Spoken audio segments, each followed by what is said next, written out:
Se eu ganhar na Mega Sena, eu vou continuar estudando, porque eu adoro estudar. Professora, só mais uma pergunta antes de começar. E sobre advogar fora? Por exemplo, em Portugal, em lugares que dá para atuar, né, com o direito brasileiro?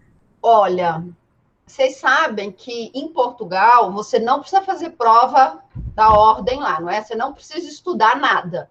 Você só precisa levar a sua documentação da OAB para lá e você já paga a taxa e você já sai com cadastro de advogado e você pode advogar lá em Portugal. Tem muito brasileiro fazendo isso, tá? Muito brasileiro.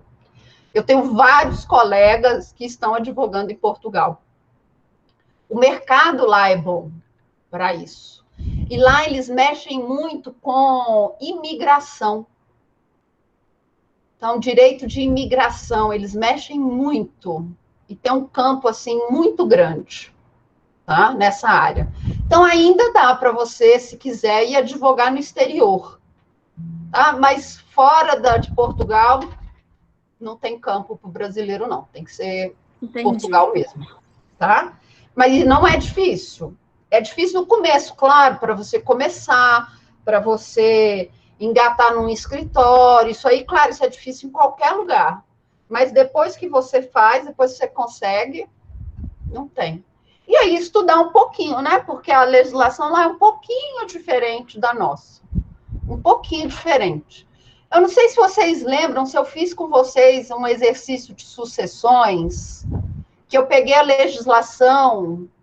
Ah, não, é em direito Não. internacional aqui, é nessa disciplina. Nós vamos ver sucessões internacionais.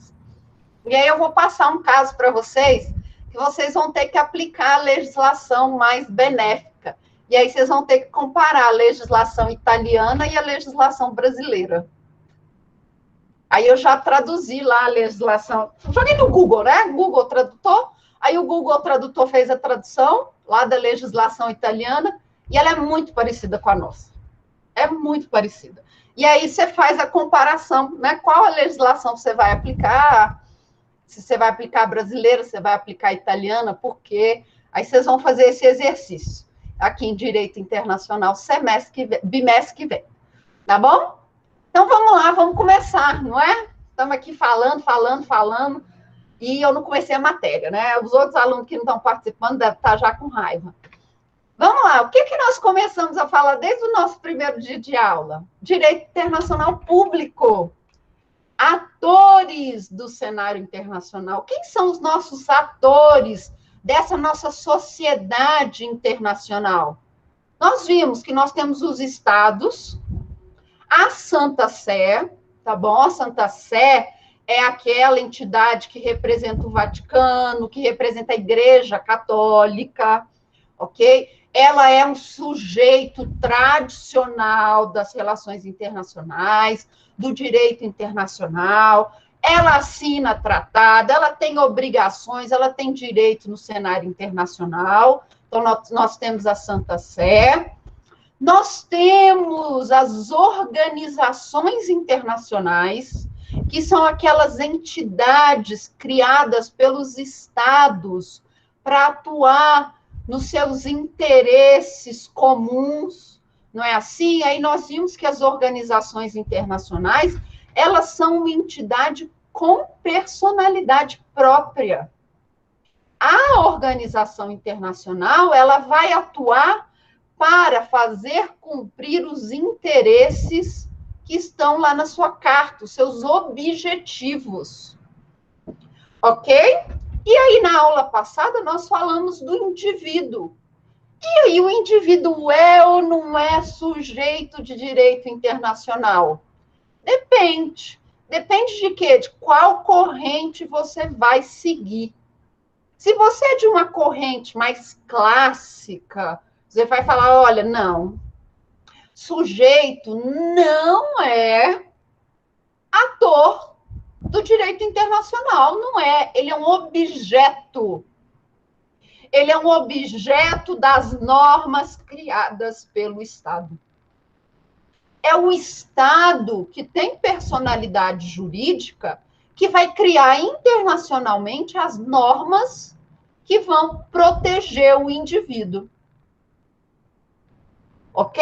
Essa é uma corrente. Mas você pode também adotar outra corrente, uma corrente mais moderna, uma corrente não tão clássica, uma corrente que vai falar assim, olha, o indivíduo, ele existe independente do Estado. O indivíduo, ele atua no cenário internacional, representado ou não pelo Estado. Ele tem direitos e ele tem obrigações. Ele vai ser protegido? Vai, mas ele também vai ser punido se ele descumprir as regras internacionais? Vai.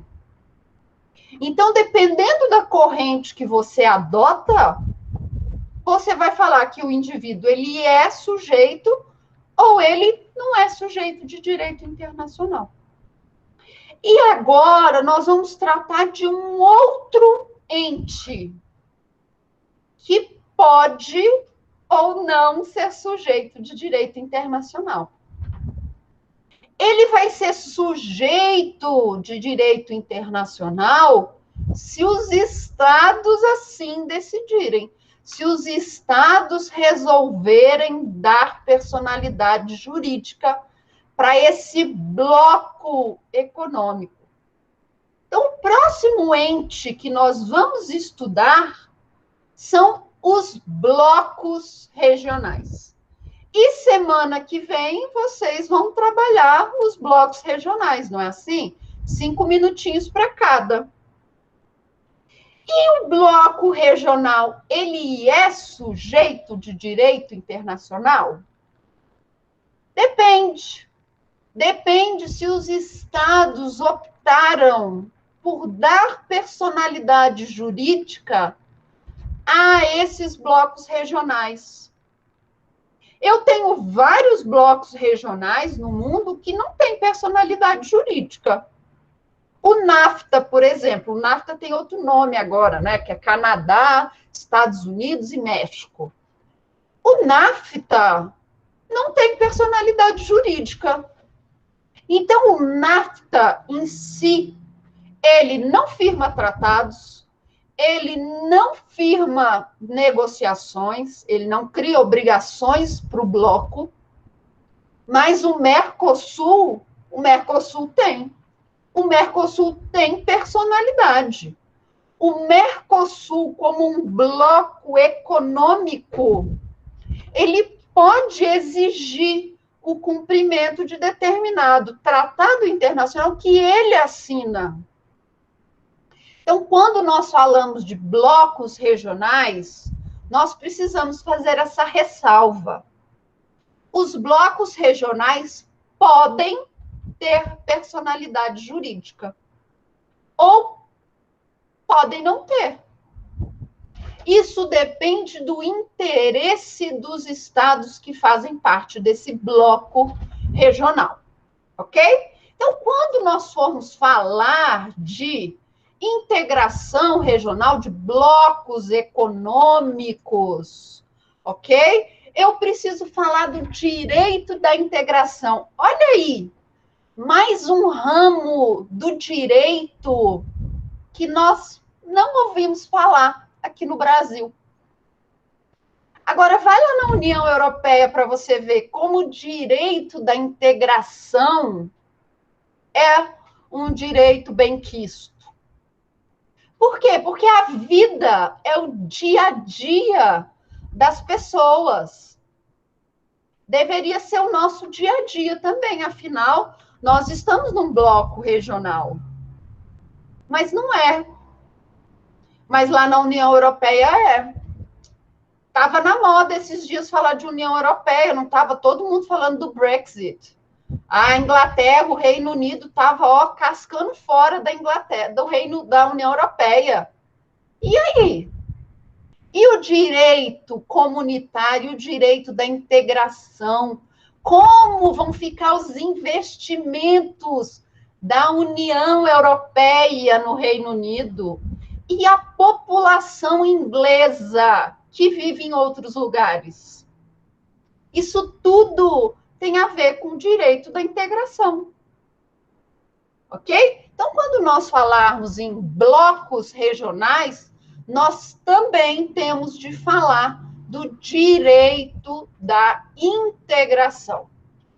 E o que é esse direito da integração? É o ramo do direito internacional, ok? É o ramo do direito internacional. Carol, se alguém fizer alguma pergunta, você é responsável por me avisar, tá? Que eu tô sem o celular aqui para ver as perguntas, tá? Certo. E aí a minha tela fica aqui só com a apresentação e eu não consigo ver o chat. Beleza? Então, o que é o direito da integração regional? O que é esse direito? Ele é um ramo aqui do direito internacional que vai tratar das relações econômicas, sim, relações econômicas num primeiro momento entre os estados. Então, tudo que for relacionado a comércio internacional, tarifas alfandegárias, tudo isso. Não é só direito tributário, não. Tem mais, tem a ver com direito econômico. Eu vou tratar de empresas, o estatuto dessas empresas em outro país. Então, é o ramo do direito que vai estudar essas relações econômicas entre estados. E o objetivo desse estudo é fortalecer os estados e promover o desenvolvimento. Então, direito ao desenvolvimento, todo estado tem, todo país. Todo país tem esse direito. Todo mundo tem o direito de sair da pobreza. E o direito internacional e o direito da integração regional ok? Ele é uma porta para o desenvolvimento econômico, ok? Então, ele é uma porta para esse desenvolvimento econômico. Então, é esse ramo do direito que nós vamos falar hoje. Dá para falar tudo? Não, não dá para falar tudo, mas dá para falar um bocado, ok? Essa integração regional, ela pode ser somente num aspecto econômico, ela pode ser apenas num aspecto político e ela pode ser num aspecto econômico e político. Ok? Então, quando eu falo, por exemplo, dos meus blocos regionais, eu posso falar de blocos como o NAFTA, esse azulzinho aqui, ó, nos Estados Unidos. Engraçado, né? Uma visão diferente aqui do globo, não é? Normalmente nós vemos o Oceano Atlântico sempre no meio, né? Mas aqui eles deram outra visão do globo. Aqui, ó, o NAFTA, esse azulzinho. O NAFTA é um bloco meramente econômico. A Unasul, que vai pegar aqui, ó, o que está aqui de roxinho aqui, América do Sul, já é um bloco político e com ações sociais. Podemos pegar a União Europeia, que é esse azul escuro aqui, ó, o azul escuro. Podemos pegar a União Europeia. A União Europeia é muito mais do que um mero bloco econômico. É um bloco econômico, é um bloco político, é um bloco social, ok? Então, os blocos econômicos, os blocos regionais, eles não são só econômicos. Eles vão se unir também para outros aspectos, desde que seja o interesse desses blocos, ok? O NAFTA, por exemplo, ele não quer deixar de ser um bloco econômico e não vai deixar de ser. A Unasul também não vai deixar de ser um bloco político e vai virar um bloco econômico, não. Porque a intenção da Unasul é uma coordenação de ações para a América do Sul, ok? Que inclui também ações econômicas, mas não é a função dela virar um bloco que vai acabar com as tarifas. Então, quando eu falo de blocos regionais, eu não posso pensar apenas em comércio. Porque eu tenho blocos que não vão tratar de comércio. Ok? Dentro do bloco, nós vamos ter dois tipos de institutos.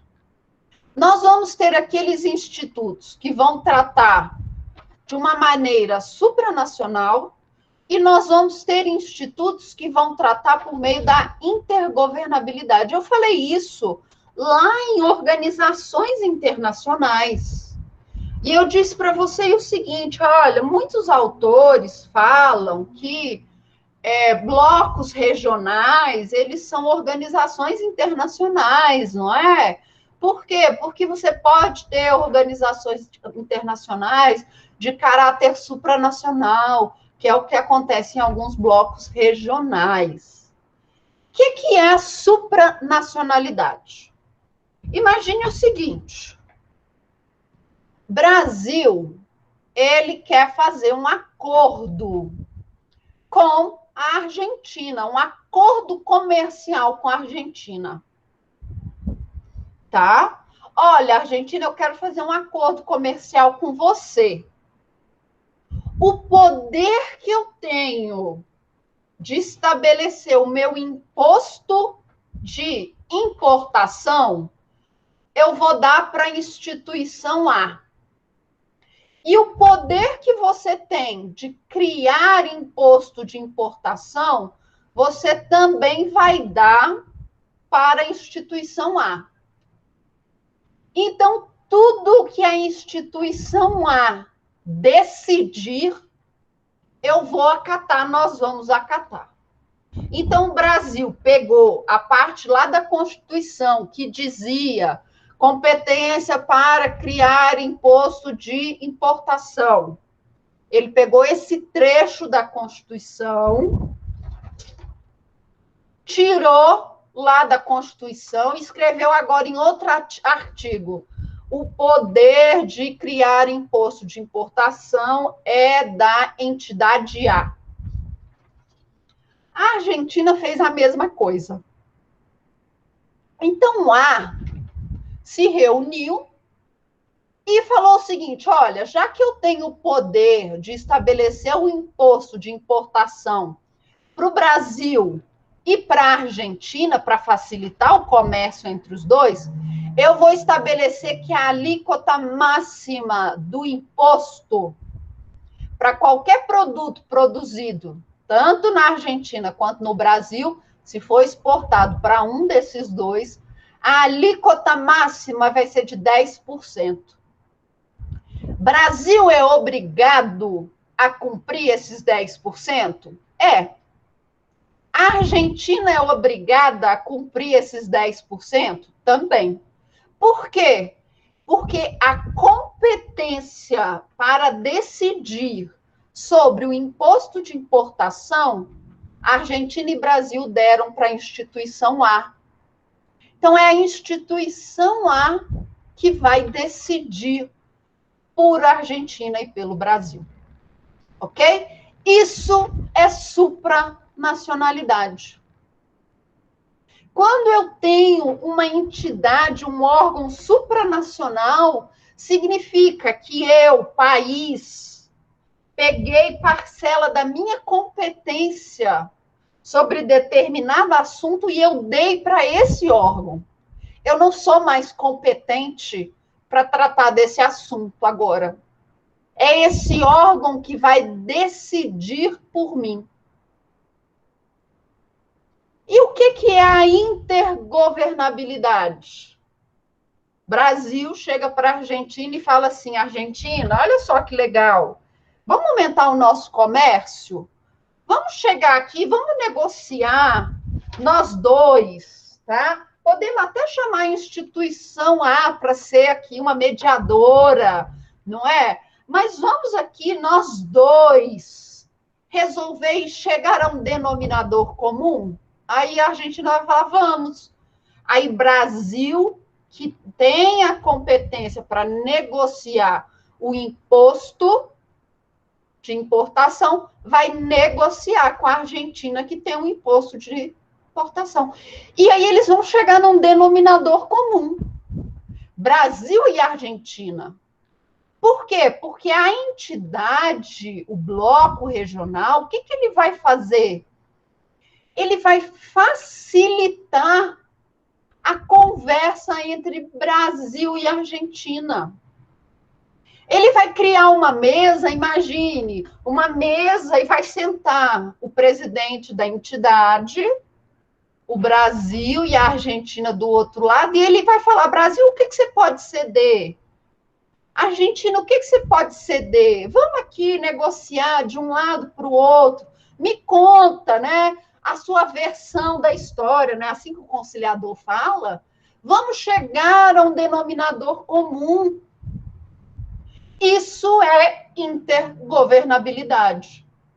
Na intergovernabilidade, eu vou ter a cooperação. Na supranacionalidade, eu vou ter a subordinação. Mas essa subordinação não é uma subordinação negativa, tá bom? Não é uma subordinação negativa. É uma subordinação para o bem de todos. As decisões que são tomadas pela entidade, ela deve levar em consideração a situação econômica, política de todos, para que aquela decisão seja a melhor para todos. Na intergovernabilidade, eu vou ter a cooperação. São os próprios estados que vão chegar a uma solução.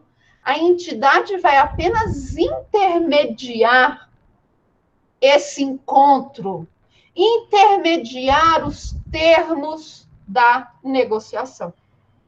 Tá bom? Quais são os nossos exemplos máximos aí na integração regional? Tudo isso aqui.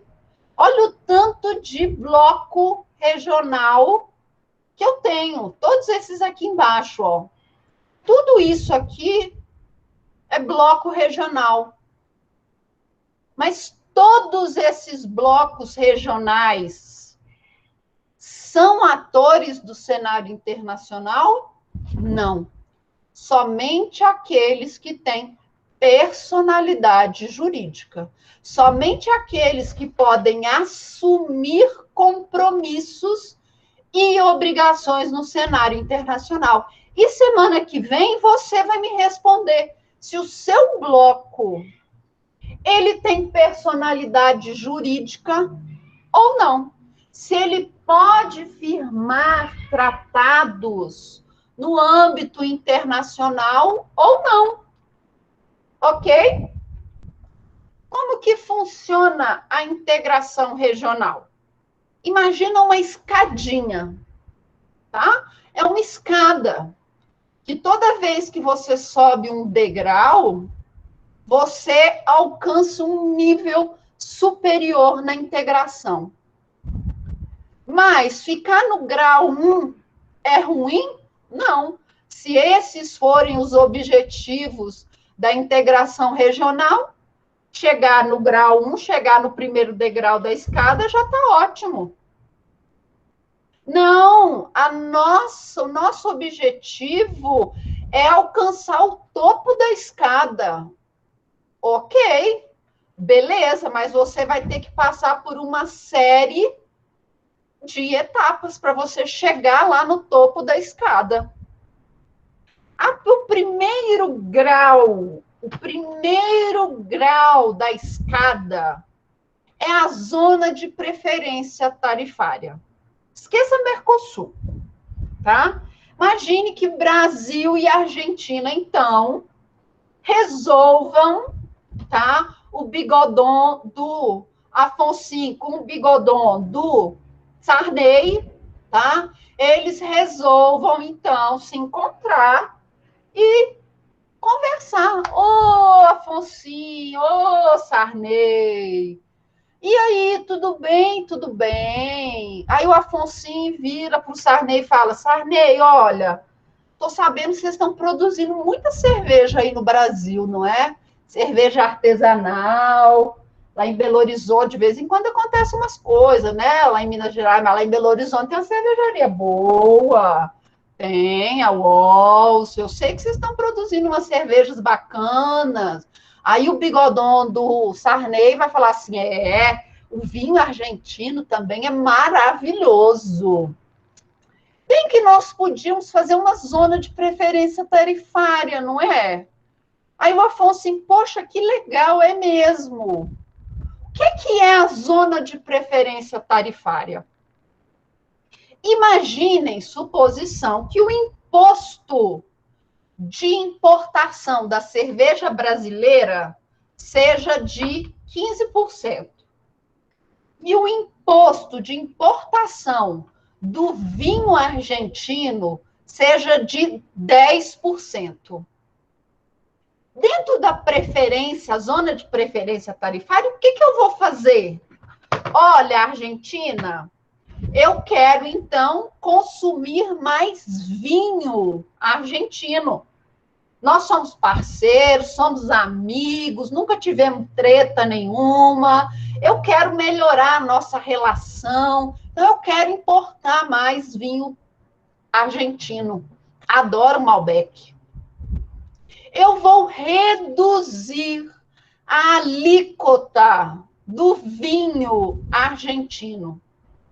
Então, ao invés de pagar 10% de imposto, a partir de agora, porque nós temos uma zona de preferência tarifária, o vinho argentino vai ser tributado em apenas 5%.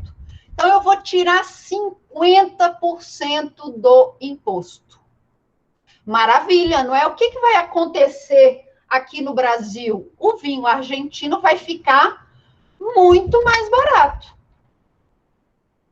Aí o Afonso fala assim, bacana, não é? Então, eu também vou reduzir a tarifa de importação da cerveja artesanal.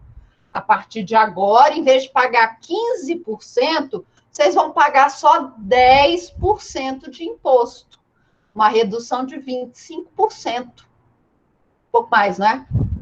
Aí, beleza. Temos uma zona de preferência tarifária. Na zona de preferência tarifária, então, eu vou escolher alguns produtos e eu vou reduzir a tarifa desses produtos. Então, aqui no nosso exemplo, o que nós pegamos? Cerveja e vinho. Fizemos uma zona de preferência tarifária. Primeiro degrau da integração regional. Olha, Afonsinho, Sarney falou, tá bom assim, tá? Já estamos consumindo muito vinho, ok? Já tá beleza, não queremos mais.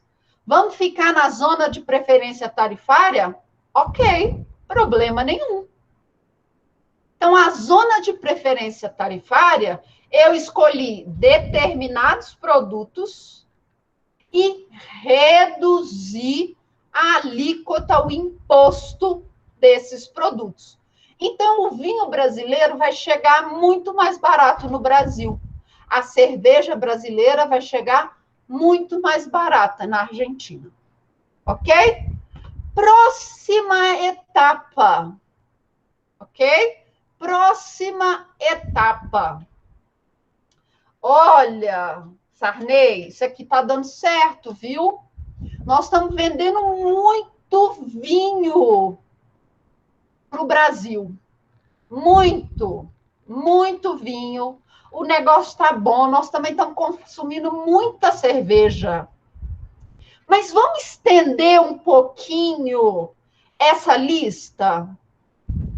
Vamos aumentar, porque tem pouco produto agora. Vamos tornar algo assim maior. Você me vende a soja mais barata, eu diminuo o imposto da soja, posso até eliminar. Também vou fazer isso com o milho, vou eliminar a taxa do milho, da bicicleta. O Brasil produz bicicleta. Produz lá na Zona Franca. Hoje eu estava vendo que não tem mais bicicleta para produzir, não tem matéria-prima. Você me vende também doce de leite mineiro, que o doce de leite mineiro é muito mais gostoso do que o argentino. Tá bom? E, em compensação, o que eu vou vender para você mais barato? Você vai reduzir a tarifa do meu trigo, do meu alfajor, tá? Então, eu vou da minha carne. Você vai tornar mais barato até eliminar os impostos de algum desses produtos. Então, na área de livre comércio, a minha lista de produtos sem tarifa aumentou. Tá bom? Não abrangeu todos os produtos que o Brasil exporta, não. Ainda são alguns produtos, mas muito mais do que na zona de preferência tarifária. E agora, na área de livre comércio, eu reduzi a zero as tarifas para esses outros produtos. Então, vinho, tarifa zero. Cerveja, tarifa zero. Bicicleta, TV, soja, milho, etanol, tá? Tarifa zero. Trigo, tarifa zero. Azeite, tarifa zero. Alfajor, tarifa zero. E por aí vai. Eu escolhi uma lista maior de produtos e zerei a tarifa desses produtos. Na área de livre comércio, o acordo continua meramente comercial. Eu não quero saber qual é a política fiscal que a Argentina adota com relação a outros países, não me importa. Assim como a Argentina também não se importa da tarifa que é usada no Brasil, por exemplo, para comprar o vinho chileno. Pouco importa. Tá bom? Não queremos saber. O que interessa para os dois países é a tarifa entre eles. Essa tarifa zerou para uma quantidade enorme de produtos. Legal, não é? Segundo degrau da integração. Tudo está rodando maravilhosamente bem. Aí o Collor fala para o Menem, olha que lindo, né? Eu já posso comer alfajor todo dia no café da manhã, lá aqui na minha casa da Dinda. Tá lindo, não é? Imagina, tá super barato comer alfajor, posso até beber vinho no café da manhã. Aí o Menem, eu adoro a cerveja brasileira, realmente o doce de leite mineiro, esse queijo canastra, isso aqui é uma delícia. E queijo com goiabada, tá? Mas nós podemos estender a nossa integração. Por que nós não zeramos o imposto de importação entre nós dois para todos os produtos? Todos os produtos produzidos no Brasil e produzidos na Argentina vão ficar com tarifa zero. Zero. Não vai existir mais imposto para os produtos brasileiros na Argentina, nem para os produtos argentinos no Brasil. O que vai diferenciar o preço lá no supermercado de Buenos Aires com o preço no supermercado de Brasília vai ser só o transporte. Vai ser, então, basicamente o mesmo preço. Além disso, nós também vamos uniformizar as tarifas que nós fazemos com outros países. Como assim? Na União Aduaneira, que é a terceira etapa da integração, eu vou zerar o imposto de importação para todos os produtos. Então, tudo que é produzido dentro do Brasil e tudo que é produzido dentro da Argentina, tarifa zero. E o imposto que Brasil e Argentina cobram dos países vai ser igualado. Por exemplo, Brasil cobra 20% de imposto para o vinho chileno. A Argentina cobra 10%. Para onde é mais vantajoso vender o vinho chileno? Para a Argentina. Mas na União Aduaneira, Argentina e Brasil vão praticar o mesmo imposto. Então, em vez do Brasil cobrar 20 e a Argentina cobrar 10, agora o imposto vai ser de 15 para os dois países. Então, tanto faz para o Chile exportar esse vinho para o Brasil ou para a Argentina. Ele vai pagar a mesma coisa. Então, existe uma unificação da tarifa externa. Então, as tarifas de exportação e importação de todos os produtos para outros países, que não a Argentina, que não o Brasil, ela vai ser igualada para esses dois países. Então, se, por exemplo, o Brasil precisar importar trigo de outro país que não seja da Argentina, a tarifa que o Brasil aplica e a tarifa que a Argentina aplica para importação de trigo vai ser igual. Porque tanto faz o vendedor lá dos Estados Unidos vender para a Argentina ou vender para o Brasil. O preço vai ser o mesmo, o imposto vai ser o mesmo. Então, na União Aduaneira, o que aconteceu? Eu zerei todas as tarifas internas, todas, e criei uma tarifa externa comum. Então, Brasil e Argentina vão adotar as mesmas tarifas. A mesma taxa do imposto, Brasil e Argentina vão cobrar. Ok? Aí passou Collor, saiu, entrou Fernando Henrique. Fernando Henrique olhou para o presidente da Argentina, que eu nem lembro mais quem era, tá? Era o marido da mulher, né? Era o marido da mulher, não era?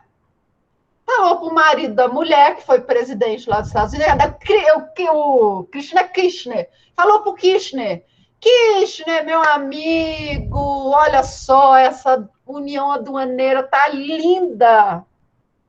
Eu sou o principal parceiro comercial desse meu vizinho maravilhoso que eu amo, que é a Argentina.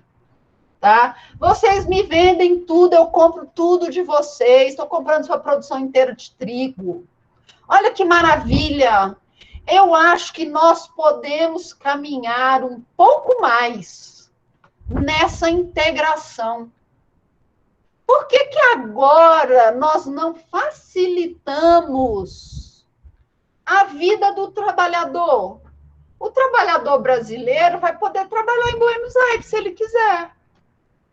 O trabalhador de Buenos Aires vai poder sair lá daquela bagunça que é Buenos Aires, daquela sujeira, e vir para São Paulo, trabalhar em São Paulo legalmente. Além disso, as empresas brasileiras, olha, vou te contar que aqui tem umas empresas assim, ó, excelentes, Odebrecht, Andrada Gutierrez. Tem umas empresas assim, super idôneas, maravilhosas, que vão adorar trabalhar aí na Argentina. Vamos facilitar também o investimento do capital. Os brasileiros vão poder investir na Bolsa de Buenos Aires sempre que eles quiserem. Assim como os argentinos vão poder investir aqui na Bolsa de São Paulo, na Bovespa, sempre que eles tiverem afim.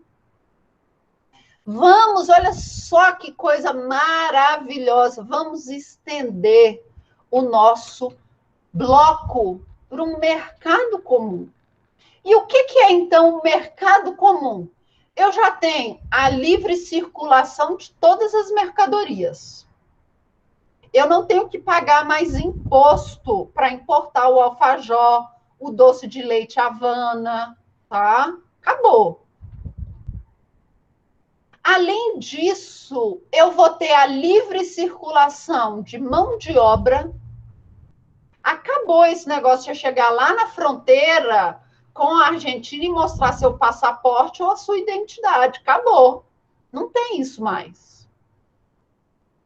Não tem mais aduana, não tem nada. Não tem Polícia Federal vendo quem está entrando, quem está saindo, batendo carimbo no passaporte. Não tem isso mais. Acabou.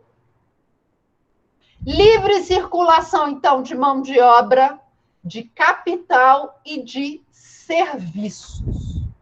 Só que pensa o seguinte, o trabalhador brasileiro está indo agora trabalhar na Argentina. Como é que vai ficar a previdência desse trabalhador? Ele vai contribuir para quem?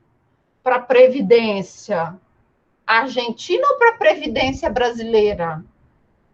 Quais são as regras mínimas de proteção ao trabalhador que vai ter para o argentino que vem para o Brasil? E para o brasileiro que vai para a Argentina?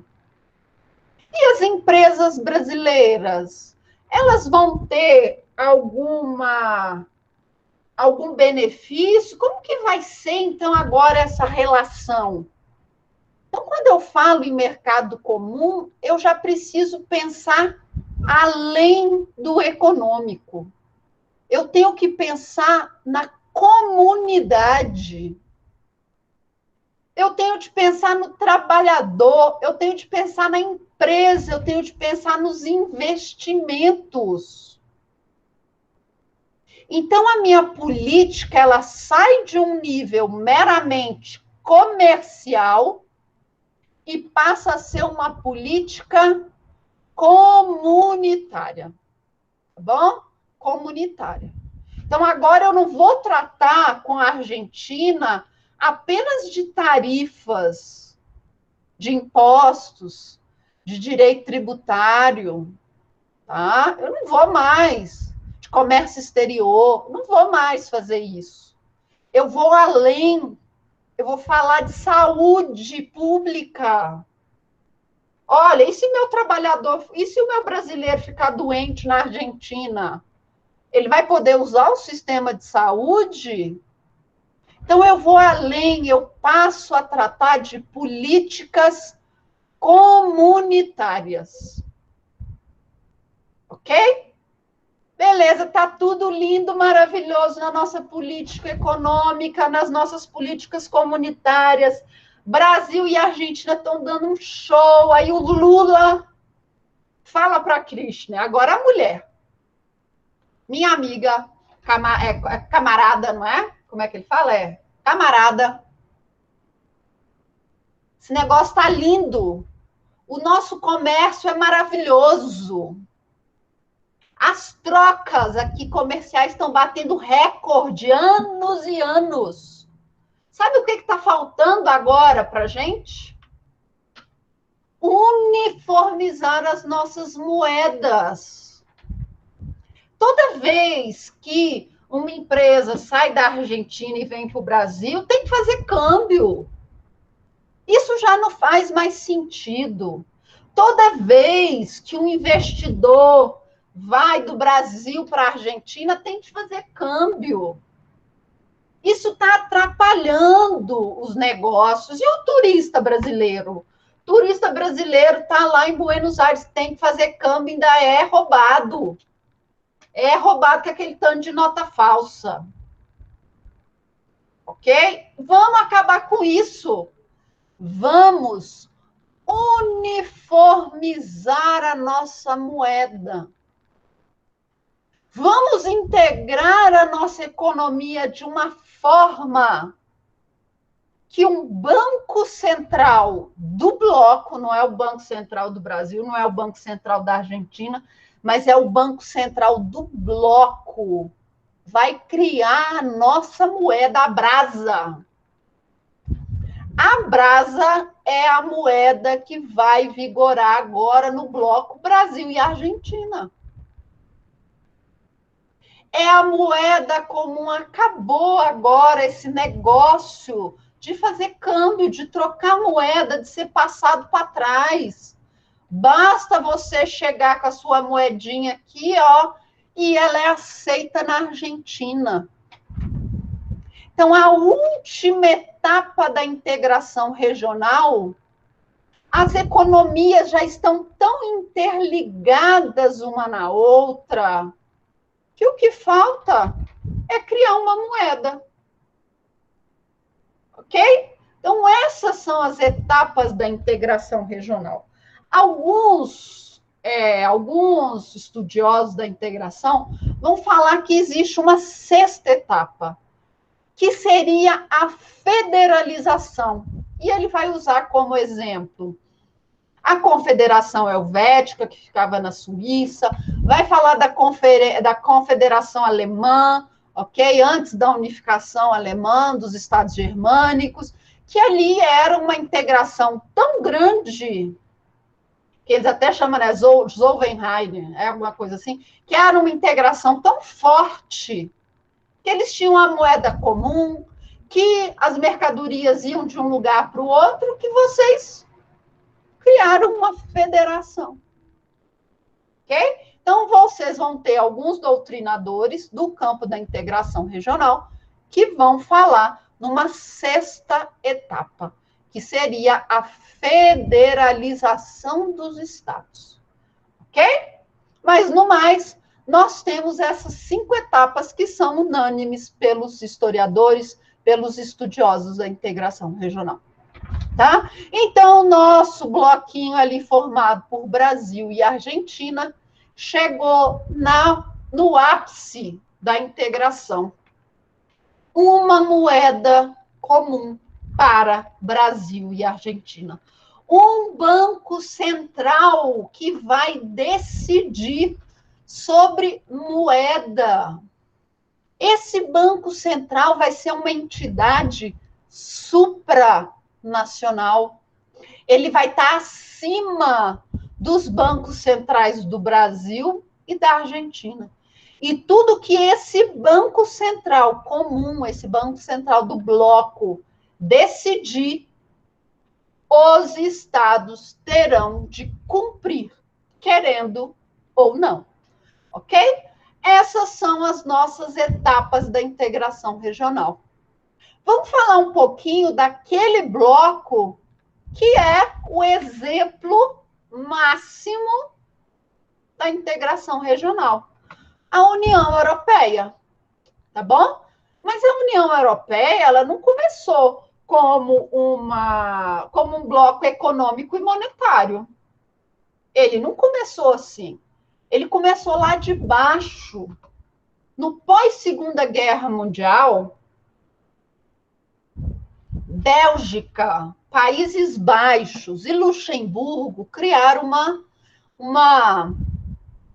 uma zona de livre comércio, ok? Criaram uma zona de livre comércio. Então, eles pegaram grande parte dos produtos que eram produzidos por esses 3 países, eliminaram as tarifas alfandegárias e começaram a comercializar entre si. Os países que estavam do lado falavam, nossa, que negócio maravilhoso, isso aí está dando certo. Trocas comerciais estão movimentando a economia, que, por sua vez, está produzindo mais, vendendo mais, gerando mais empregos. Não é assim? Dinheiro na praça, você movimenta o dinheiro, você movimenta a economia.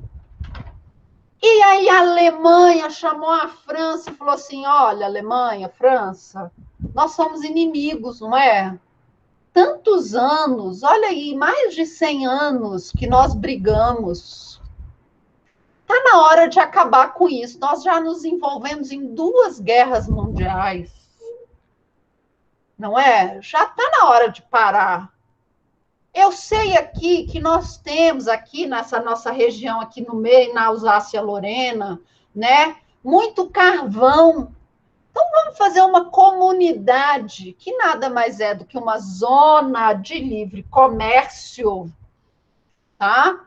Depois virou uma união aduaneira, mas uma zona de livre comércio para tratar do carvão e do aço. Aí a Itália, que não era besta, falou: eu também quero participar disso daí. Aí França, Alemanha, juntou com o Benelux e com a Itália e criaram a Comunidade Europeia do Carvão e do Aço em 1952. 1952, guardem essa data. A Inglaterra, que estava lá do outro lado do estreito, não é? A ilha estava lá, ficou olhando aquilo ali e falou: tem alguma coisa rolando ali no continente que está me interessando.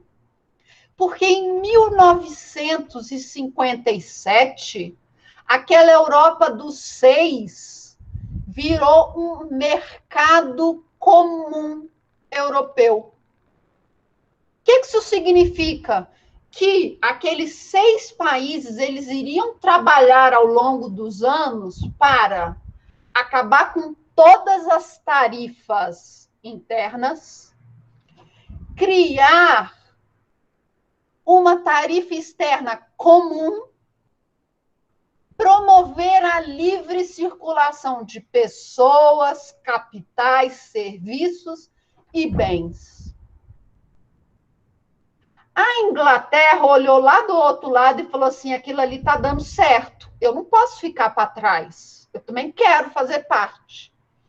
E aí, em 1973, 20 anos depois da criação da SECA, a Inglaterra e a Irlanda entram no bloco. A Dinamarca também ficou interessada e entrou no bloco. Em 81, admitiram a Grécia. E em 86, eles aceitaram os quebrados, Espanha e Portugal. Ficou conhecido, então, como Europa dos 12. Então, a ideia era fortalecer e alcançar um mercado comum pleno. Livre circulação de pessoas, livre circulação de bens, livre circulação de empresas, capital e políticas comunitárias. Tá bom? Em 1991, o Tratado de Maastricht vai conferir a esse mercado comum europeu a personalidade jurídica da comunidade. A partir de agora, esse bloco ele podia negociar no cenário internacional. Negociar em nome do bloco. E não foi só isso. O Tratado de Maastricht ele vai falar o seguinte: nossa integração está dando certo. Nossa integração ela é positiva. O crescimento dos países, né, dos 12, é um crescimento visível. Mas nós precisamos ir além. Nós precisamos criar uma moeda única. Então, em 91, eles vão lançar, tá, a pedra inaugural do euro. Não significa que o euro entrou em vigor, não. Significa que eles iriam trabalhar para a criação de um banco central, e esse banco central iria propor uma moeda única, o bloco.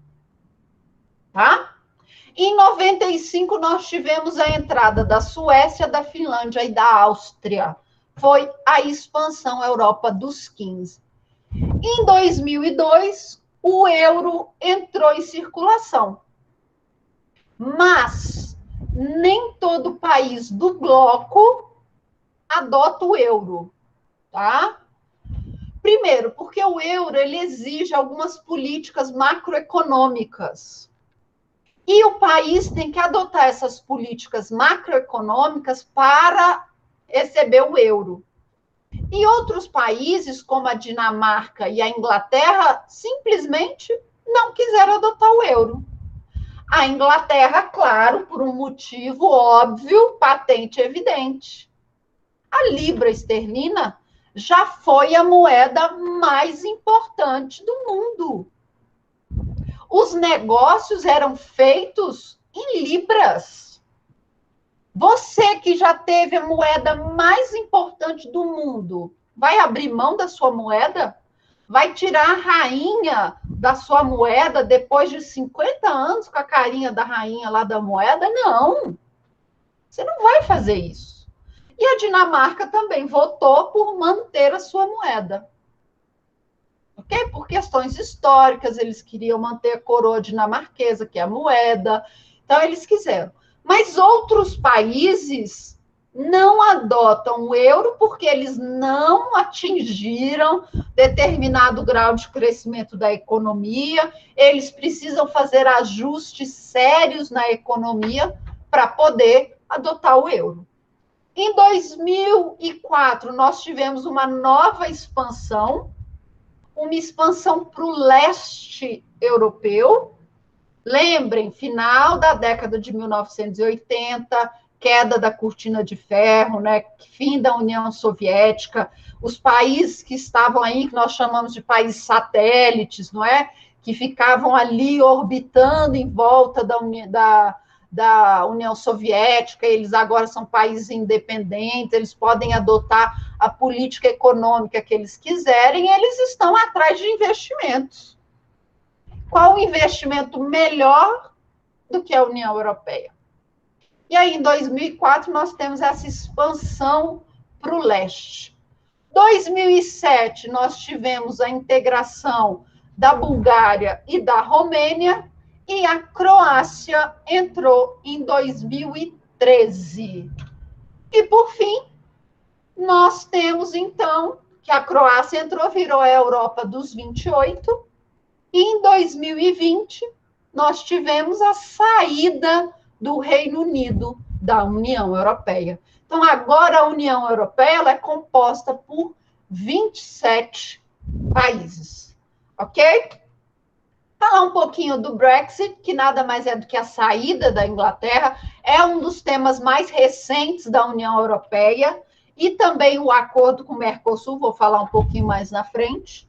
Em 2016, nós tivemos um racha lá na Inglaterra e no Reino Unido. Tá? Inglaterra, Escócia e Irlanda do Norte. E País de Gales. Nós tivemos, então, esse racha. Tá? Racha, 51% da população votou para sair da União Europeia. Só que isso não saiu barato. O Tratado da União Europeia, ele prevê a saída do bloco. Ninguém é obrigado a ficar num bloco econômico. Se não está mais afim, se a população votar para sair, vai sair. Tá? Não fica na casa, vai embora, vai ser eliminado lá no paredão. Vai ser eliminado, vai sair. Todos os blocos econômicos preveem a saída do bloco. Na União Europeia não ia ser diferente. Mas não saiu barato. Os investimentos que foram feitos no Reino Unido pela União Europeia devem ser ressarcidos.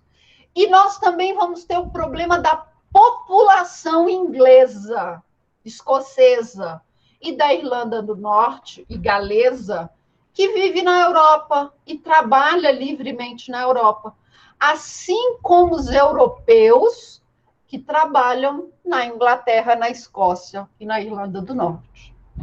Ok? ok? O acordo foi formalizado em 31 de janeiro do ano passado e no dia 31 de dezembro, o Reino Unido saiu definitivamente após um período de transição. Então, hoje, nós não temos mais a Inglaterra, ok? Quem são os nossos membros hoje da União Europeia? Todos esses países em verde. Vejam aqui que a Inglaterra não faz parte. A Suíça não faz parte. A Suíça tem um histórico de neutralidade, então ela não se envolve em guerra, ela não faz parte de blocos econômicos. Ela entrou na ONU tem pouco tempo. Até fazer parte da ONU, ela entrou tem pouco tempo. Então, ela tem um histórico de neutralidade, de não se envolver em nada. Ok? Nós temos prováveis novos membros, que são aqui a região dos Balcãs, tá bom? Montenegro do Norte, não é? Albânia, Sérvia, Kosovo, tá? A Islândia talvez faça parte da União Europeia. Então, nós temos um projeto de expansão da União Europeia. Chipre aqui faz parte, Malta faz parte. Esses países minúsculos aqui, Andorra não faz parte, tá? Mônaco não faz parte, embora use o euro, tá? Mônaco não faz parte. E aí eu pergunto, e a Turquia? Será que um dia vai fazer parte? Eu acho que é mais... Eu não acho nada, né? Mas eu acho que é mais fácil a União Europeia acabar do que a Turquia fazer parte da União Europeia. Existem vários problemas macroeconômicos na Turquia. A Turquia também, para a União Europeia, tem vários problemas com a democracia, ok? Tem a questão da imigração em massa dos turcos, que não agrada aos países da União Europeia. Então, tem tudo isso envolvido. Então, eu acho muito difícil, posso daqui a uns anos quebrar a cara e a Turquia entrar, mas eu acho muito difícil pelo histórico de atritos entre a Turquia e a União Europeia. Ok? Alguma dúvida? Quais são as instituições supranacionais da União Europeia? Conselho Europeu, Parlamento Europeu, que é um parlamento, é esse aqui, ó, é um parlamento de verdade. Ele cria normativas para o bloco, ele fiscaliza o Conselho Europeu, tá? Então, ele é um parlamento de verdade, ele não é uma aberração como o nosso Parlasul, ok? Você elege, tem a eleição para os membros do parlamento, tá? Conselho da União Europeia, Comissão Europeia, Tribunal de Justiça da União Europeia, que semana que vem o colega vai falar, o Banco Central Europeu, que vai cuidar das políticas macroeconômicas e do euro, Tribunal de Contas Europeu, ok? E o nosso Mercosul? Aqui no âmbito regional, no final da década de 1970, nós tivemos um movimento que hoje tem o nome de ALAD, começou como ALAUC, não é? Hoje é ALAD, um movimento de integração regional. Então, a América Latina e Caribe se uniu numa reunião e falou, olha, integração regional é algo bacana, viu? É algo que nós devemos pensar para o futuro.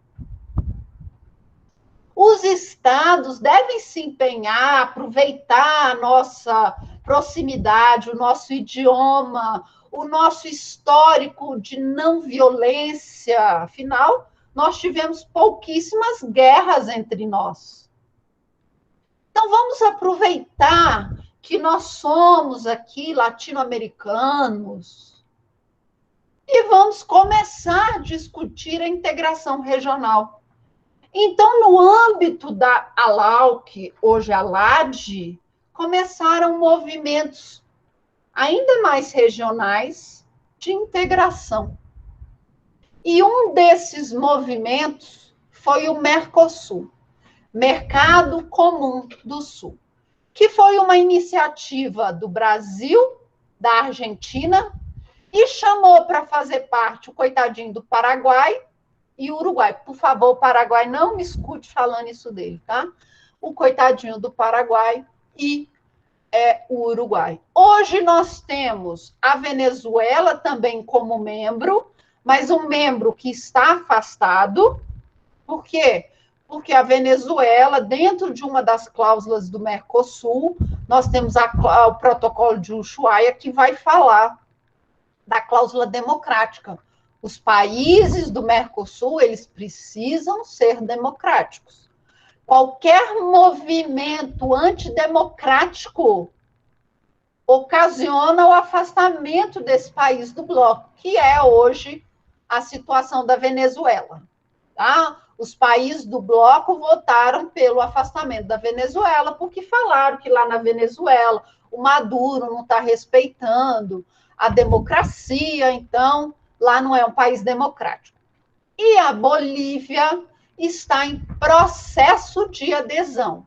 Já foi autorizada a adesão da Bolívia, mas agora todos os países do bloco precisam ratificar a adesão da Bolívia. Nossos idiomas, português e espanhol, quais são os objetivos? Proporcionar a integração dessas economias e mais. Imagine um coitadinho do Paraguai negociando um acordo com a China. Tadinho, não é o Paraguai? Agora imagine o bloco Mercosul negociando com a China. Quem tem mais peso? O Paraguai sozinho ou o Paraguai com o Mercosul? Então, a intenção do Mercosul, além de criar esse mercado interno, não é? Além de criar esse bloco, fortalecer as economias, a intenção do Mercosul também é o fortalecimento do bloco no cenário internacional. Então, além da questão econômica regional, nós vamos ter o bloco como entidade fortalecida no cenário internacional. E como que começou? Os dois bigodudos, o Sarney, José Ribamar, e o Afonsin, se encontraram em 1985. Muitos de vocês sequer tinham nascido. Tinha nem previsão para nascer. Eles se encontraram lá em Foz do Iguaçu, eu tinha 2 anos.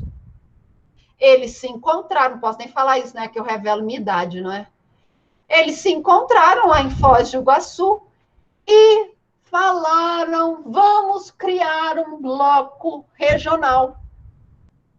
Vamos criar esse bloco regional lindo, que vai juntar Brasil e Argentina. E tem lugar mais simbólico do que Foz do Iguaçu?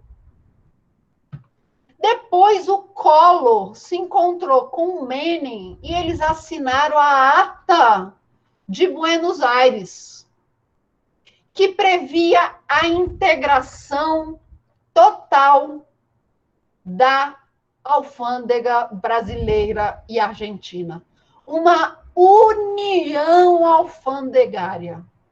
Então, lá em 90, o Collor e o Afonsin apertaram as mãos e falaram: nós vamos criar uma união aduaneira, o mais rápido possível, mas nós vamos criar uma união aduaneira. E em 1991, lá em Assunção, Brasil, Argentina, Paraguai e Uruguai assinaram o Tratado de Assunção, que dizia o seguinte: de 93, de 91 até o final de 94, nós vamos lançar o nosso mercado comum. Nós vamos ter um mercado comum aqui no Cone Sul, aqui na América do Sul. O mercado comum nos moldes daquele lindo e maravilhoso que está rolando lá na Europa, com livre circulação de bens, livre circulação de pessoas, livre circulação de serviços e capitais, políticas comunitárias. Vai ser lindo, não vai? 3 aninhos que nós temos para isso acontecer. Será que vai dar certo? Será que vai dar certo? Quantos anos a União Europeia precisou para chegar a um mercado comum fortalecido? De 52 a 91. Quando eles lançam a base para o euro, eles chegaram à integração total do mercado comum. E aí eles podiam passar para a próxima etapa. Então foram 40 anos de aperfeiçoamento lá da SECA, que foi criada em 52. Aí, em 57, eles viram um mercado comum, mas ainda com problemas. 72, 73, eles vão ter a primeira adesão, que é da Inglaterra, da Irlanda e da Dinamarca. Isso tudo fortalecendo para chegar em 91, com o Tratado de Maastricht, e falar: olha, agora sim, nós temos um mercado comum. Como nós atingimos o mercado comum, nós podemos dar o próximo passo da integração. Aqui na América do Sul não tinha nada. Nada. Mal uma zona de preferência alfandegária. De preferência tarifária. Tinha nada. E, de repente, você solta uma bomba falando: vamos criar um mercado comum.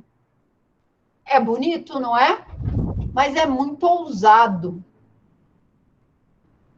Em 94, nós tivemos o Protocolo de Ouro Preto, que vai criar as instituições do Mercosul e vai dar personalidade jurídica para o nosso bloco.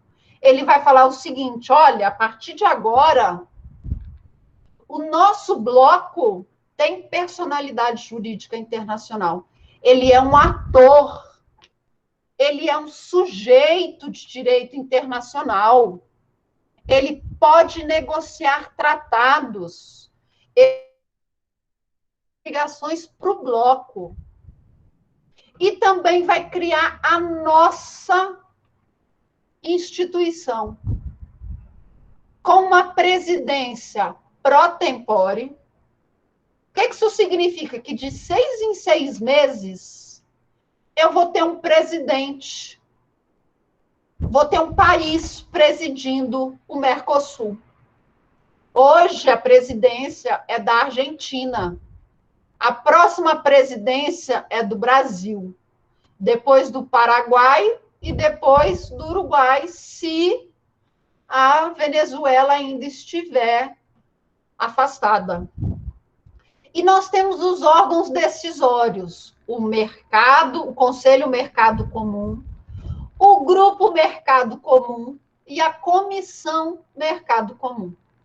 Além disso, o que eu vou ter? Uma secretaria que vai auxiliar, o Parlasul, que não tem nada de parlamento, o Instituto de Políticas de Direitos Humanos, um tribunal permanente de revisão. Para quê? Para analisar possíveis conflitos envolvendo as normas brasileiras, as normas argentinas, as normas paraguaias, uruguaias, com relação ao mercado e o comércio e o Instituto Social do Mercosul. O que é o Conselho Mercado Comum? É o órgão político, tá bom? Ele que vai tomar as principais decisões, ele é trabalhado pelos países, então aqui não é supranacional. O Conselho Mercado Comum é uma entidade intergovernamental, então as decisões vão ser tomadas por consenso, vão ser tomadas por decisões conjuntas. Nós temos o Grupo Mercado Comum, que é o órgão executivo, e nós temos a Comissão de Comércio do Mercosul, que é um órgão auxiliar. Ok? Nós temos o protocolo de Ushuaia, então, que vai tratar da cláusula democrática, ok? Que ele é de 98. O protocolo de Olivos, que vai criar esse Tribunal Permanente de Revisão, que é o nosso órgão de solução de controvérsias. O protocolo do Parlasul, que não tem nada de parlamento, não é? De função legislativa, que prevê para 2020, então, para o ano passado, eleições aqui no Brasil para a escolha dos deputados do Parlasul. Vocês votaram em alguém? Eu não votei, não. Não teve. Como são escolhidos hoje os nossos representantes do Parlasul? Eu voto para deputado federal, aí os deputados federais eleitos vão chegar lá na Câmara e vão escolher, vão votar entre eles os nossos parlamentares. 75 parlamentares, tá bom? E aí esses parlamentares vão ficar responsáveis pelo Parlasul, ok? Que é um parlamentar que vai cuidar do processo de integração. O que é isso? Ele vai chegar lá na tribuna e vai falar: o Mercosul não pode parar, nós precisamos apoiar o Mercosul. Tá bom? 2006, nós tivemos a adesão da Venezuela, e aí a adesão da Venezuela, ela tem um pequeno problema. Dizem as más línguas que o Paraguai não aceitava a entrada da Venezuela. E aí, o que aconteceu no Paraguai? Um golpe. De acordo com a Constituição, eles podiam depor o presidente, se observasse as regras que estavam lá na Constituição. E parece que, com base nessa Constituição, o presidente do Paraguai foi deposto. Corre Brasil, Uruguai e Argentina e se reúnem. Protocolo de Ushuaia, a democracia foi ameaçada no Paraguai. Paraguai está suspenso. Vamos votar agora, então, a entrada da Venezuela. Uruguai, você concorda? Concordo. Argentina, você concorda com a entrada da Venezuela? Concordo. Brasil, você concorda com a entrada da Venezuela? Concordo. Venezuela foi, então, admitida no bloco.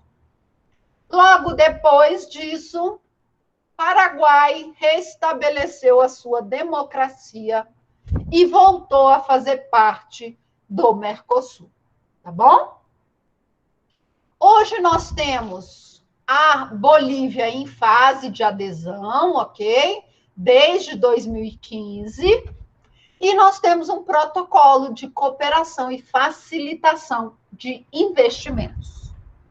Com o governo Temer, a Venezuela foi afastada do bloco, porque, segundo o Mercosul, não existia na Venezuela uma democracia plena e ela feria o protocolo de Ushuaia, ok? Se eu concordo ou não, não vem ao caso. Mas é isso que nós temos no nosso Mercosul, tá bom? O que tem de novo no Mercosul? Depois de 20 anos, nós vamos ter, talvez, não é? Um acordo com a União Europeia saindo do papel. É um acordo vantajoso para a União Europeia? É. É um acordo vantajoso para o Mercosul? É. Porque, afinal, nós vamos exportar aquilo que nós mais produzimos, bens agrícolas, bens não manufaturados, commodities. Há tarifas bem reduzidas na União Europeia. E a União Europeia também vai exportar para a gente coisas que ela produz em grande quantidade: vinho, azeite, uísque, queijo, leite em pó. Para que exportar queijo, não é? Já tem Minas Gerais produzindo tanto queijo, mas nós vamos exportar queijo da União Europeia, farinha láctea, tá? Malte para fazer cerveja. É um acordo vantajoso? É. Mas hoje nós temos diversos países da União Europeia, inclusive a França, contrários ao acordo da União Europeia com o Mercosul. Mas é porque o acordo não é vantajoso para a França? Não. É porque o acordo está sendo usado como uma moeda política contra o Brasil. Por quê? Por causa da nossa política ambiental, por causa da nossa política sanitária, por conta do nosso presidente. Então, esse acordo, que é vantajoso para ambos os lados, ele está sendo moeda, então, de questões políticas, para forçar o Brasil a ter uma posição mais assertiva em relação à proteção dos biomas, não só da Amazônia, mas dos biomas, para ter uma política mais séria em relação à pandemia, ok? Então, ter uma política mais assertiva em relação à pandemia, para forçar o nosso presidente a calar a boca, tá? Então, o nosso acordo com a União Europeia, ele está um pouco paralisado novamente por conta dessas pressões de inúmeros países europeus. Não é contra o Mercosul em si, mas contra algumas atitudes do governante brasileiro. Ok? Isso acontece muito, o tempo inteiro. Tá bom? Vamos falar um pouquinho dos números aqui do Mercosul. O Mercosul, sem a Venezuela, ele tem 62% da população da América do Sul. Não é? Só o Brasil aí tem 210 milhões de habitantes.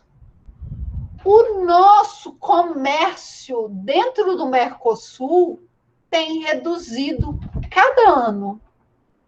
E hoje nós temos um saldo negativo em relação ao comércio do Mercosul. O que isso significa? Que nós estamos importando mais dos nossos vizinhos do que eles estão importando da gente. A Argentina nós éramos o maior parceiro comercial da Argentina. Não somos mais. É a China agora. E em 2017, se o Mercado Comum do Sul ele fosse um país, ele seria a 5ª maior economia do mundo. Mas nós temos um problema. Nós somos basicamente produtores agrários. Agricultura é ruim? Não, não é isso que eu estou falando. Agricultura é o que tem salvado o Brasil? É o que tem salvado o Brasil. Mas olha só os absurdos. Nós vendemos laranja e importamos suco de laranja. Eu exporto minério e importo chip de computador com minério, feito com o minério que eu exportei. Eu exporto soja e compro óleo de soja para fazer comida. Então, eu estou exportando produtos não manufaturados e importando produtos manufaturados que são muito mais caros. Então, nós temos uma tendência a fortalecer a agricultura e enfraquecer a indústria. Por quê? Porque a indústria no Brasil é muito cara. Ok? É muito cara. É mais barato a indústria ir lá para a China, que tem 1 bilhão de trabalhadores que vão receber 1/100º do que um trabalhador brasileiro recebe, do que produzir aqui no Brasil. Não estou falando que é para mexer nos direitos trabalhistas, não. Eu estou falando que é muito caro a indústria no Brasil. Então, por isso, nós criamos uma dependência muito grande da nossa balança comercial com as commodities. E é isso que o Mercosul tem exportado, produtos agrícolas. É isso que o Brasil tem exportado, produtos agrícolas. E é isso que nós vamos exportar para a União Europeia, produtos agrícolas. Tá? O que nós temos de produção industrial no Brasil mal dá para o nosso consumo interno. Então, nós precisamos importar. Ok? Probleminhas do Mercosul. São 29 anos de existência, 30. Agora vai fazer 30, não é? 91, 2021, 30. Nós já tivemos um lado muito positivo. 16% do comércio exterior brasileiro foi com os países do Mercosul. Hoje é menos do que 9%. Nós ainda temos entraves no imposto intrabloco. Eu não consegui zerar ainda as minhas tarifas intrabloco. E a minha tarifa externa comum também é bem deficitária. Só 40% dos produtos estão unificados na tarifa externa comum. E eu pergunto, então, para vocês, nós temos um mercado comum? Se nós voltarmos lá para aquele slide que trazia as etapas da integração, eu tenho um mercado comum? Eu tenho aqui na América do Sul livre circulação de mão de obra, capital e serviços? Eu tenho políticas comunitárias? Eu tenho livre comércio entre os estados? Eu mal tenho uma TEC. Os estudiosos da integração vão falar que o Mercosul ele é um mercado comum em transformação, um mercado comum em desenvolvimento. Eu que, vocês sabem, né? Quem sou eu na fila do pão para dar minha opinião? Mas lendo, eu vejo como uma união aduaneira imperfeita. Nós não ultrapassamos as etapas da união aduaneira para chegarmos no mercado comum. Nós não temos o comércio livre. Nós não temos uma TEC. Temos algumas políticas comunitárias? Temos. Mas nós temos a livre circulação de pessoas, capital, serviço? Não. Eu tenho uma concorrência plena entre as economias? Não. Mas a minha opinião e nada são a mesma coisa. Nós temos que usar, então, a opinião dos estudiosos da integração regional. E para eles são muito bonzinhos, não é? O Mercosul é um mercado comum imperfeito, em construção. E também temos de levar em consideração o sistema político no Brasil. Aqui o Brasil é o principal país do Mercosul, é a principal economia, é a maior população. Então, o governante brasileiro dita a relação com o Mercosul. Ok? Se eu tenho um presidente que defende a integração regional, o Mercosul bomba. O Mercosul é expandido, o Mercosul é valorizado, o comércio com os nossos vizinhos é incentivado. Mas se eu tenho um presidente que diz que não, o Mercosul, na verdade, ele está atrasando o Brasil. É melhor o Brasil negociar individualmente acordos de livre comércio do que em bloco. O Mercosul, então, ele perde a sua força. Então, a existência do Mercosul nos próximos anos fica condicionada ao sistema político, ao presidente, à política do presidente da época com relação à integração regional. Se o presidente defende a integração regional, Mercosul sobe, nós conseguimos quebrar barreiras, entraves.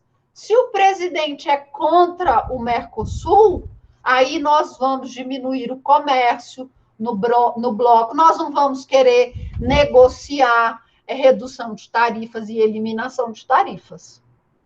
Então, o nosso bloco, infelizmente, ele é muito voltado para a questão política. O político da época vai ditar a situação do Mercosul. Integração regional é bom? É. Integração regional é o que nós chamamos de sistema win-win. Todos ganham, ninguém perde. Ok? Ninguém perde. É vantajoso para todo mundo fazer parte. Por quê? Porque as ações são coordenadas. É que nem aquele acordo, não é? Acordo lá no juizado especial. Vamos conciliar. A conciliação é boa para todo mundo. Aqui também. A integração regional é boa para todo mundo. Tá? Algumas pessoas levantaram a mão. Felipe, você levantou a mão? Diga. Professora, nesse caso aí, o Mercosul, ele vai estar... essa opinião, vamos colocar como opinião, eu entendi como opinião do presidente, né? Imagina que o presidente, ele discorde, né, da atuação do Mercosul. Sim. Não há nenhum dispositivo que vá frear essa liberalidade do presidente, porque aí não vai ter nada, então vai ser o pensamento dele e pronto, acabou. Porque, não assim, é bem assim, cara, né? Não é bem assim, beleza. Mas, assim, se ele defende, por exemplo, que o livre comércio, né, do Sul, ele é positivo para o Brasil e que o Brasil ele vai despontar no mercado internacional, isso eleva o potencial do Mercosul. E aí, quando o presidente ele discorda disso, isso vai ser prejudicial ao Mercosul. E, de uma forma geral, vai ser prejudicial também para o Brasil. De uma forma, vai acabar atingindo o Brasil nas relações comerciais. Aí não há nenhum dispositivo que vai frear essa atuação do presidente, essa opinião dele. É assim que funciona. Os tratados que já foram assinados e ratificados, eles valem como lei. Então, por exemplo, se eu já tenho uma tarifa para a exportação da soja, então, para a Argentina importar a soja, essa tarifa já foi negociada, o presidente não pode fazer nada. Tá? Mas o que ele pode fazer para atrapalhar? Ele pode não participar das negociações, Ele pode não assinar novos tratados, não ratificar tratados que já foram negociados, não submeter os tratados para o Congresso Nacional analisar. Ele pode fazer declarações contrárias ao bloco. Então, assim, ele atua politicamente para enfraquecer o bloco. Ele não manda representantes para as reuniões, ele fica criando embaraços, então ele dificulta as negociações em vigor. Em termos legais, ele não pode fazer nada contra aquilo que já foi assinado. Mas em termos políticos, vamos pensar, o poder executivo é que administra a máquina pública. Se eu tenho uma reunião marcada para zerar 10 tarifas e o presidente não concorda com a redução dessas tarifas, ele vai mandar o representante dele, vai cruzar os braços e vai falar, olha, nós não negociamos, nós não assinamos, nós não temos interesse nisso. Então, ele atua de forma a mais atrapalhar do que ajudar. Mas ele, hoje, se nós fôssemos ver hoje, né, a política de hoje, o nosso presidente atual, ele não gosta do Mercosul. Então, o Mercosul, para ele, não é prioridade. Então, avançar negociações que já começaram não é interesse para ele. Ele vai simplesmente cruzar o braço e falar, não temos acordo. Mas ele quer, por exemplo, negociar um acordo de livre comércio com os Estados Unidos. Então, na intenção, você vai compensar esse afastamento do Mercosul com uma aproximação com os Estados Unidos. Então, a política atual é essa. Eu não tenho interesse no Mercosul porque eu quero negociar individualmente. Eu prefiro ter um acordo direto com os Estados Unidos do que esperar o Mercosul negociar com os Estados Unidos. Porque está demorando demais o Mercosul negociar esse acordo com os Estados Unidos. Porque não depende só do Brasil.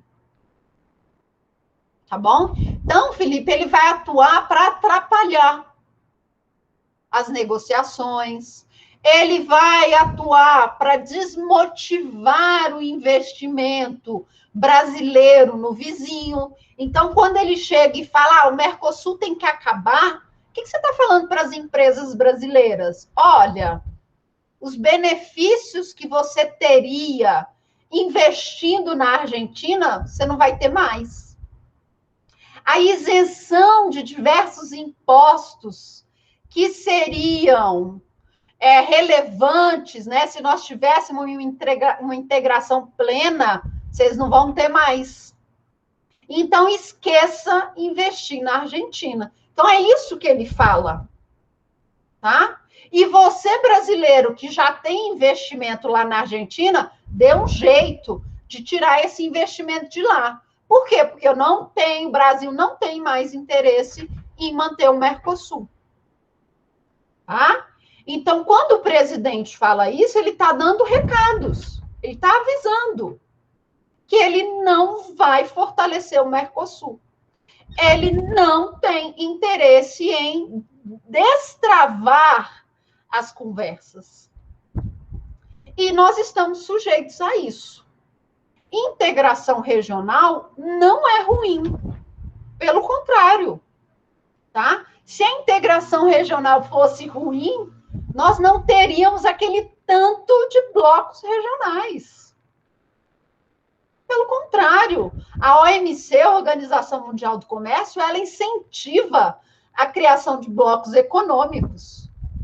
Porque, para ela, a criação de blocos econômicos vai promover o livre comércio, vai reduzir as barreiras tarifárias, vai baratear o preço dos produtos.